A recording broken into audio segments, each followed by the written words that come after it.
Hey there and welcome back. If you're new to the channel, I'm Dave Nugent and this is where we dig into the real life topics that help you grow and thrive in your relationships, emotions and beyond. If you've watched the previous episodes in this series, thanks for coming back. If not, you can catch up later. Today we're talking about an emotion we all feel but don't often talk about openly: anger. That's right. Chances are you've been told a thing or two about anger in your life, and not all of it's been helpful. Stick around because we're busting three major myths that people believe about anger. Anger itself isn't the bad guy here. It's what we do with it that makes the difference. Plus, you'll learn exactly how to turn anger into a tool for growth, and I'll share details about my 7-step anger management masterclass program, which dives deep into triggers and real strategies you can use every day. But first, we've got some myths to debunk. All right, myth number one. This is a big one. How many of you been told the idea that anger is bad, scary emotion we should avoid at all costs? Well, here's the truth. Anger is actually a neutral emotion. That's right. It's just your body's way of signaling that something doesn't feel right. For example, maybe your boundaries have been crossed or you've witnessed something unjust. Anger is like your inner alarm system. It's there to protect you and call your attention to what matters. Now, here's where it gets tricky. While anger itself isn't bad, it's what we do with it that can cause problems. If we lash out, shut down, or make decisions fueled purely by anger, that's when things can spiral. But when you learn to channel anger constructively, it can lead to powerful positive action. Think about people who've used anger to stand up for themselves or fight for change in the world. They didn't let anger control them, they turned it into a driving force for good. That's a big focus in my 7-step anger management masterclass, learning how to harness anger in ways that empower you. Myth number two, just push it down until it goes away. Sound familiar? This one might hit close to home for some of you because a lot of us were taught this growing up. We show anger, don't talk about it, just bottle it up.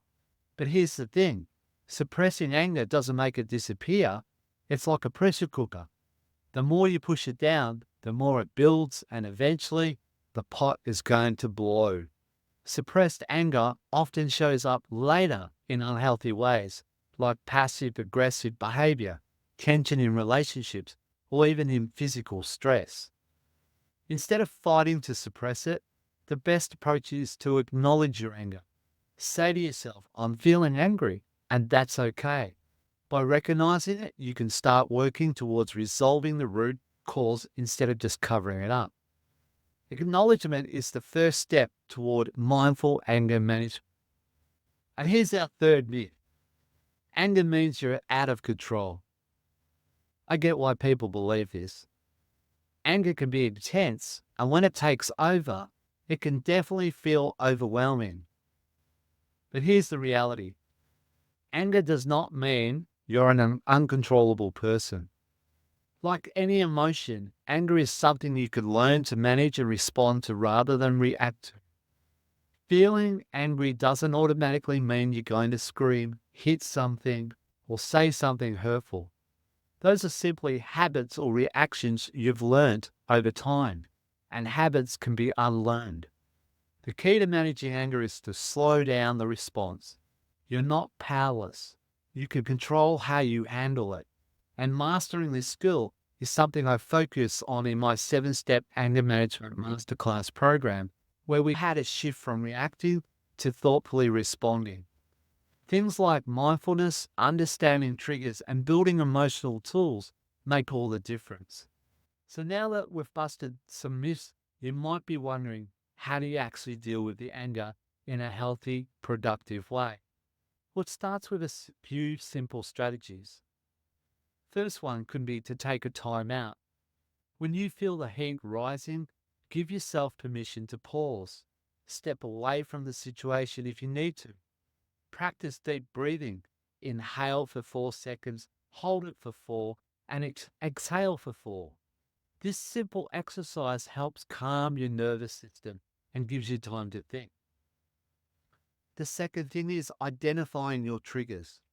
Ask yourself, what set this off? Was it a specific situation, a comment, or maybe even accumulated stress? Understanding the why behind your anger makes responding calmly rather than emotionally easier. And the third thing is to express it constructively. Communication is everything. Find healthy ways to release anger, like journaling, having an honest discussion, or even working out. The more productive your outlet, the less likely anger is to boil over. And the fourth step is to reframe them. Finally ask, what is this anger trying to teach me? Maybe it's signaling that you need better boundaries or that you're seeking justice or validation. Reframing anger as a signal rather than a threat changes how you respond to it completely. These tips just scratch the surface of what you can do to manage and harness anger in your daily life. If you're ready to take control and really dig into those triggers and responses, check out my 7-Step Anger Management Masterclass. This program gives you the tools to shift from reacting to responding, build emotional resilience, and creates healthier relationships. And the best part, I've created a free information video that explains everything you need to know about it. You can find the link below. It's completely free to watch, so you can check it out when you're ready. So here's my challenge for you. What's your anger been trying to tell you? Take a moment to reflect and share your thoughts in the comments below. If today's video has helped you see anger in a different way, hit like, share it with someone who might, and don't forget to subscribe to the channel. More episodes are coming soon to help you grow, thrive, and strengthen your relationships. In the meantime, take care, and I'll see you soon. Bye for now.